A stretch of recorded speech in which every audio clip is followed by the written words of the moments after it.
তীব্র ঠান্ডায় বরফের দেশে প্রতিনিয়ত লড়াই করে বেঁচে থাকতে হয় এই এক্সিমোদের। এই মানুষগুলোর জীবন নিয়ে কি আপনারও কৌতূহল রয়েছে? এদের সকাল থেকে রাত কিভাবে কাটে জানেন? আচ্ছা, এত ঠান্ডায় এক্সিমোরা প্রতিদিন স্নান কি আদৌ করে? বরফের আবার বাড়ি, এদের ঘরের ভিতরটা ঠিক কেমন হয়? রাতে যেন আদৌ সুন্দর, চোখ ফেরানোই তাই। কি খেয়ে বেঁচে থাকে এরা? আজ পৃথিবীর এমনই এক আশ্চর্য প্রজাতির জীবনযাত্রা নিয়ে বলবো, শুনলে সত্যি অবাক হবেন।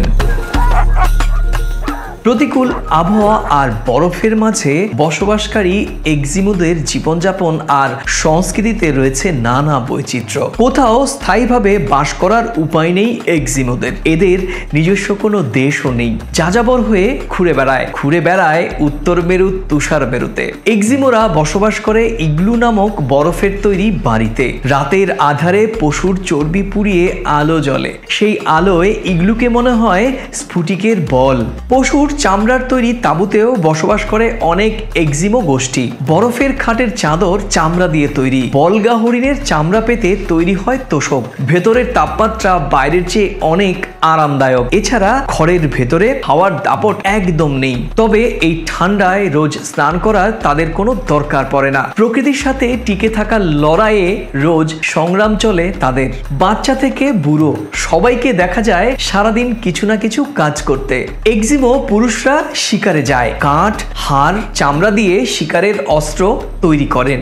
স্লেজ গাড়ি দিয়েই মাছ ধরার নৌকা তৈরি করে। বলগা হরিণদের দেখভাল করেন বাড়ির মহিলারা। শুধু এক্সিমো নয়, মেরু অঞ্চলের প্রতিকূল আবহাওয়ার সঙ্গে যুদ্ধ করে বেঁচে থাকা এই মানুষগুলো ইনুইট হিসেবেও পরিচিত।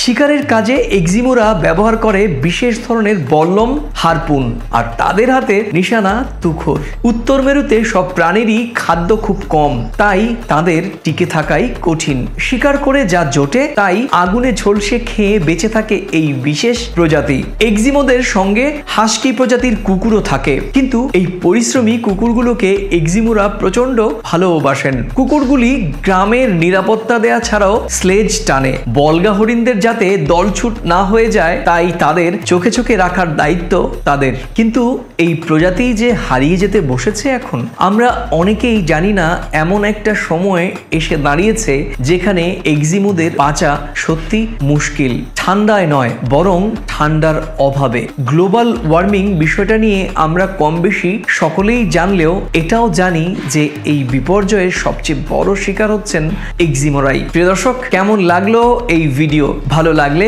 অবশ্যই শেয়ার করবেন, আর করবেন ফলো বা সাবস্ক্রাইব। আর এ ধরনের বিভিন্ন বৈচিত্র্যময় প্রকৃতির নানা রহস্যের সন্ধান আমরাই আপনাকে দিচ্ছি। ভালো থাকবেন, সুস্থ থাকবেন এবং সবাই নিরাপদে থাকবেন।